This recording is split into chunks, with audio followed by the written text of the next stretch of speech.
Las pruebas de la autenticidad de la sábana santa. Ya hemos visto a lo largo de este estudio, los distintos videos, presentado varias pruebas en favor de la autenticidad de la sábana santa. Ahora vamos a añadir solamente algunas.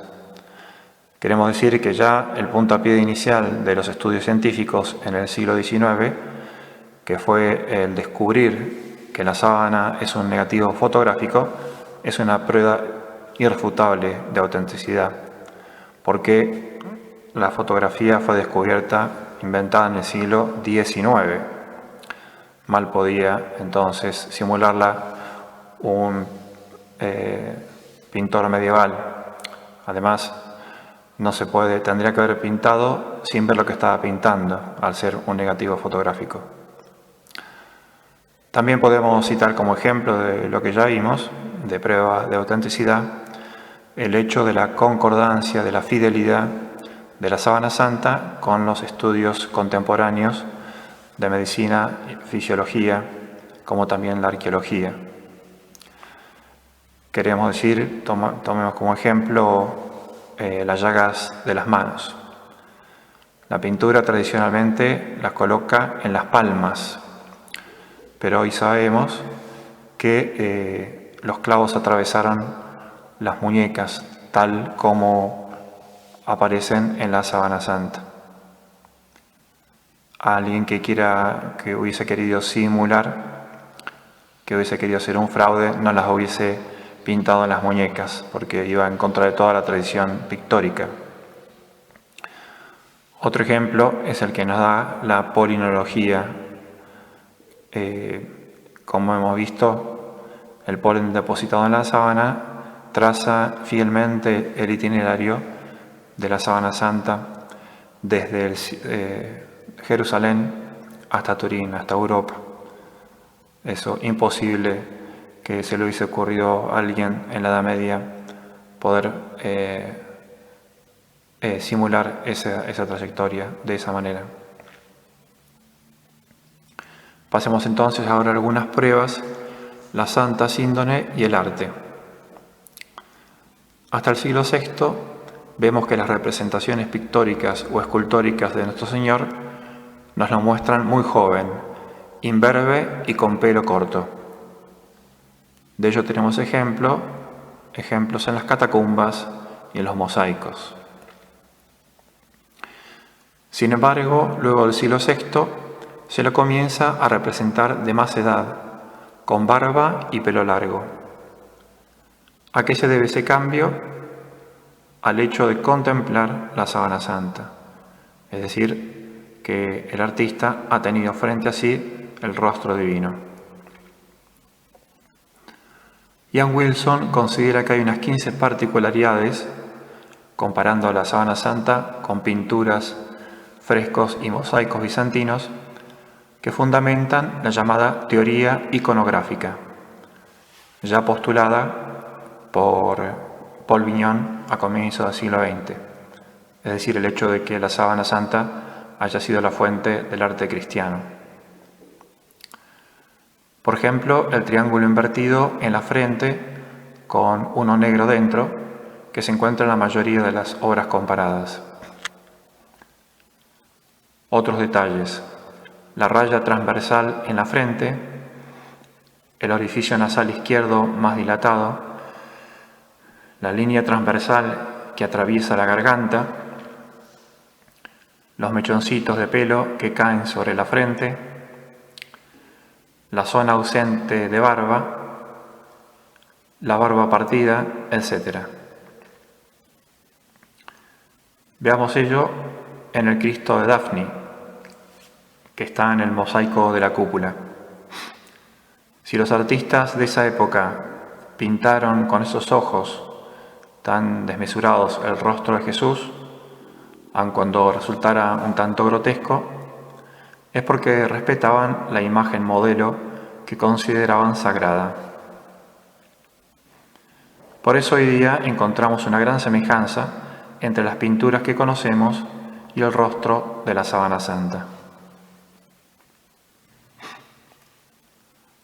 Los leptones de Pilatos, las moneditas de Pilatos. Al analizar su fotografía tridimensional, los científicos de la NASA vieron que sobre cada ojo del difunto había un objeto redondo pequeñito y que resultaron ser moneditas.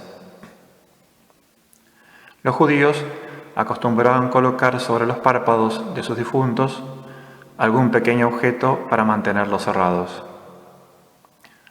Los pobres colocaban una piedrecita o trocito de cerámica, los ricos una monedita.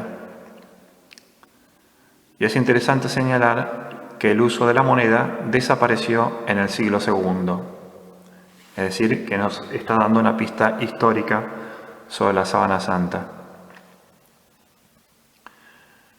Lo que supusieron los estudiosos de la NASA lo confirmó en 1979 un sacerdote jesuita, el padre Filas.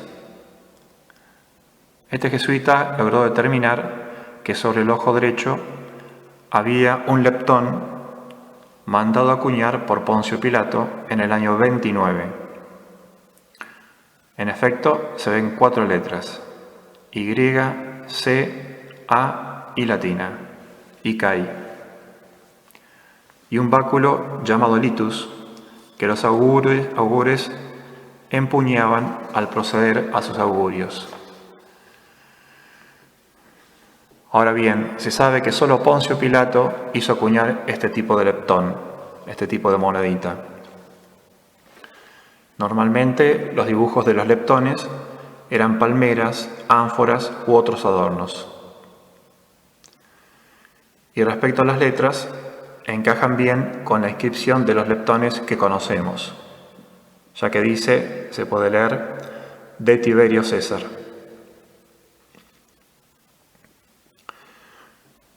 Tercer prueba de la autenticidad, el título de condenación.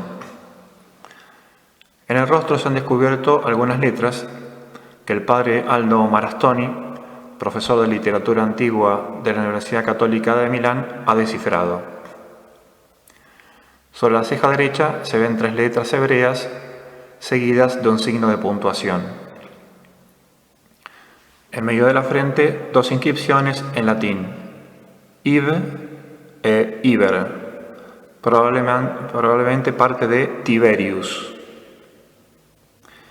En el lado izquierdo del rostro, de abajo hacia arriba, se lee Innece, a muerte. Falta la M final, que tendría que estar, porque es en lengua latín vulgar. La misma inscripción, es decir, Innece, y con los mismos caracteres, se ve bajo el mentón y en el lado derecho del rostro, de arriba hacia abajo.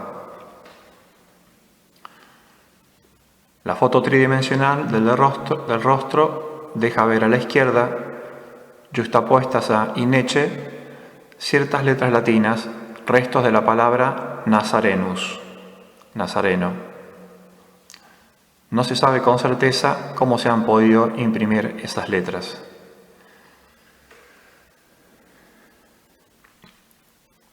La sábana santa y los papas. Para los católicos, la conducta de las autoridades de la Iglesia, especialmente del Papa, tiene tanto valor como cualquier prueba científica. Ahora bien, desde el siglo XV, los papas que han hablado de la Sagrada Reliquia lo han hecho a favor de su autenticidad. No solo eso, sino que han hablado del culto de latría, es decir, de adoración, que se le debe a la sábana por contener la sangre de Cristo. En 1560, el Papa Julio II estableció una misa y oficio propios para la sábana santa el 4 de mayo, que se sigue celebrando. Los papas León XIII, San Pío X, Pío XII, Pablo VI, Juan Pablo II, Benedicto XVI, han hablado de la sábana como una reliquia auténtica. Así, por ejemplo, Pío XI, en una audiencia a los jóvenes de la Acción Católica, dijo: «Certamente non di fattura umana, questo già si può dir dimostrato. Ciertamente no es hecha por mano humana, esto se puede decir que está ya demostrado. Es una cosa sagrada, quizá como ninguna otra, agregaba el Papa. Pablo VI dirigió un bello mensaje con ocasión de la ostensión televisada del 23 de noviembre de 1973. Juan Pablo II visitó Turín el 13 de abril de 1980. En su homilía dijo lo siguiente: el misterio pascual ha encontrado aquí algunos de sus testigos y remarcables apóstoles, en particular en los siglos XIX y siglo XX. Por otra parte, no podía ser de otra manera en la ciudad en que conserva una reliquia insólita y misteriosa, el Santo Sudario, testigo singularísimo de la Pascua, de la Pasión, de la muerte y de la resurrección, si aceptamos los argumentos de muchos científicos. Testigo mudo, pero al mismo tiempo testigo elocuente de una manera sorprendente. Fin de la cita del Papa Juan Pablo II. Por todo el cúmulo de pruebas, por la actitud tradicional de la Iglesia respecto a esta sagrada reliquia, no podemos sino lamentar la actitud irracional e impía que tuvieron los que serían los custodios, los que fueron los custodios de la sábana santa, como veremos a continuación. Vamos a pasar ahora entonces a la cuestión del carbono 14, del test del carbono 14. Uno de los estudios pendientes era el del carbono 14, método utilizado en arqueología para determinar la edad de un objeto hallado, como se usa por ejemplo en los fósiles. ¿Por qué la Iglesia se había negado? Por dos razones fundamentalmente: porque el método, cuando se lo había planteado, era todavía imperfecto, y porque implicaba cortar un trozo considerable de la sábana santa para que sirviera de muestra. Pero en el año 1988 el Vaticano permitió finalmente que se hiciera el famoso test. Los estudios fueron hechos por 3 laboratorios, uno de la Universidad de Oxford, otro de la Universidad de Arizona y el tercero del Instituto Politécnico de Zúrich, es decir, de Suiza. El coordinador sería el Dr. Tait del Museo Británico. El protocolo establecía que se hiciera con muestras a ciegas. Sin embargo, cada laboratorio sacó una foto de la muestra original. Se le dieron 3 muestras, pero ellos sabían, en definitiva, cuál era la que correspondía a la sábana santa. Se violó ese protocolo. Ahora bien, el resultado de dichos estudios es que la sábana santa no es la sábana de Cristo, sino un lienzo que data de entre los años 1260 y 1390. Siglo XIII, siglo XIV, como venían diciendo algunos impugnadores de la autenticidad durante mucho tiempo.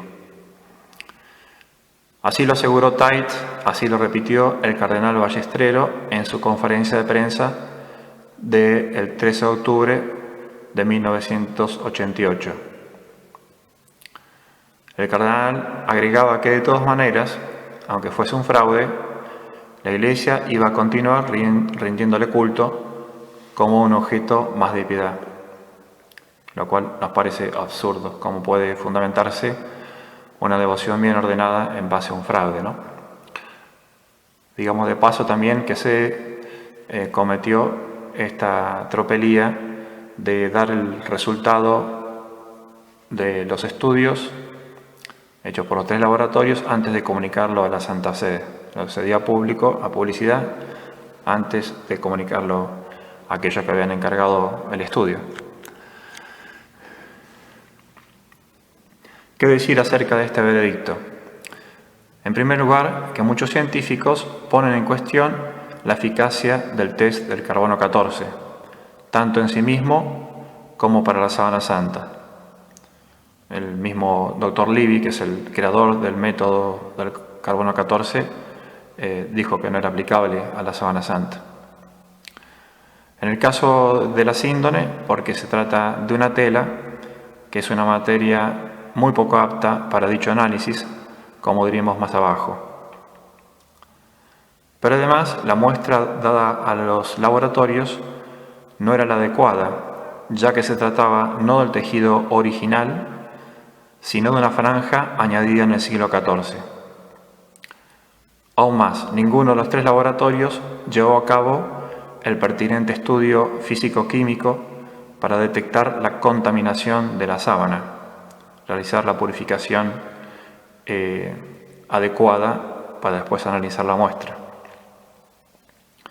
En segundo lugar, que es demencial, anticientífico, aceptar una sola prueba contra decenas de pruebas, como hemos visto, a favor de la autenticidad. Finalmente, es probable, aunque esto no esté comprobado, de que se haya tratado de un fraude. Dicho fraude consistió en que la muestra analizada no era de la sábana, sino de una tela medieval, lo cual, en apoyo de esto, podemos ver las fotos de los tres laboratorios que no coinciden entre sí ni con la de la sábana por las características que tienen. Por ejemplo, la forma del tejido. En efecto, cuando el 21 de abril de 1988 se realiza la operación de extracción de las muestras de la sábana, además de las tres muestras previstas, dos que no serían de la sábana, aparece una cuarta muestra no prevista, que Tait encierra en unos sobres preparados por él mismo. Esa muestra resultó ser de una capa de San Luis d'Anjou, obispo de Toulouse, y que por ser del siglo XIII y de lino semejante al de la sábana santa, se prestaba muy bien para la maniobra de Tait, o digamos supuesta maniobra. Como era de esperar, los indonólogos no aceptaron el veredicto de la jerarquía y varios reaccionaron vehementemente. Había muchos científicos europeos, norteamericanos, que no aceptaron ese veredicto. De las decenas de testimonios, vamos a citar solamente dos. El primero lo hallamos en un artículo del doctor Escalafón de Fontón, doctor en ciencias y experto en ecología, aparecido en Lourdes Aujourd'hui el 26 de marzo de 1989. Luego de objetar la eficacia del test del carbono 14 en general, dice que en especial no era aplicable a la sábana santa, entre otras cosas por la contaminación. Y concluye: por todas estas razones, creo que aquel o aquellos que han afirmado que la datación obtenida por el método del carbono 14 nos da la fecha de fabricación de la Santa Síndone son unos incompetentes o tramposos. Y aquellos que no reaccionaron negativamente cuando les propusieron utilizar tal método para datar la Santa Síndone son unos irresponsables e ignorantes. El segundo testimonio es del profesor Luigi Gonella, quien dijo lapidariamente: todo esto no es más que un complot anticatólico. En una carta, frente a estas reacciones de distintos científicos, el doctor Tait escribe una carta en 1989 a Luigi Gonella, al año siguiente entonces del veredicto, y le dice: yo nunca he dicho que sea un fraude, disculpe por las molestias causadas. Por esta razón es que hace solo 2 años, en los días 5 y 6 de mayo de 2018, se reunieron en Chambéry científicos y especialistas de distintas disciplinas para analizar esta cuestión, para revisar este veredicto. El profesor Paolo Di Lazzaro, director de investigación del Centro Enea de Frascati, cuestionó la confiabilidad del carbono 14 aplicado a los tejidos, por la permeabilidad de ciertos agentes externos como las bacterias, el moho y la suciedad, es decir, que falsearían la datación del carbono 14. Y en su apoyo trajo el parecer de una de las empresas más reconocidas en datación de carbono 14, que es Beta Analytic. Dicha empresa, Beta Analytic, desconfía de la datación aplicada en tejidos. Otro asunto que señala el profesor Di Lázaro y que nos pone en guardia es que los laboratorios se han negado a comunicar los resultados netos de sus análisis. Esa comunicación permitiría a otros científicos repetir las pruebas y comprobar si éstas fueron hechas correctamente. El profesor afirma que es la primera vez que se da una situación tal en el ámbito científico.